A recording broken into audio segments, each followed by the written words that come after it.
Nobody really knew where Emily came from. She transferred to Westwood High in the middle of the semester, pale, thin, always sitting at the back of the class. She never smiled, never talked much, just stared. The first teacher to call on her was Mr. Dawson. "Emily, can you answer question 5? She froze, her hands trembling. The class went silent. When she didn't answer, he sighed. Detention after school. The next morning, Mr. Dawson didn't show up for class. They found him in his car, eyes open, mouth frozen in a silent scream, his throat sliced clean. The second teacher, Mrs. Carter, smacked her ruler against Emily's desk. "Pay attention when I speak to you," she snapped. That night, her house caught fire while she slept.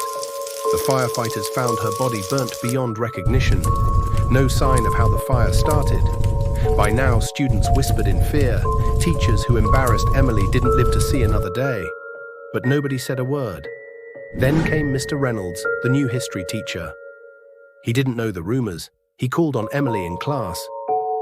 "Emily, what year did the Civil War end?" she stammered. The class erupted in laughter. She didn't blink. Just whispered, "You'll all pay." The next morning, she walked into class with her backpack, heavier than usual. Nobody noticed. Nobody saw her lock the door. When the explosion ripped through, killing and burning every student in her class that morning, the whole school shook. The walls crumbled, the windows shattered. Nobody made it out. Emily, nowhere to be found. Some say she's still out there, that if you laugh at the wrong girl in the wrong class, you might hear her whisper before the lights go out. "You'll all pay."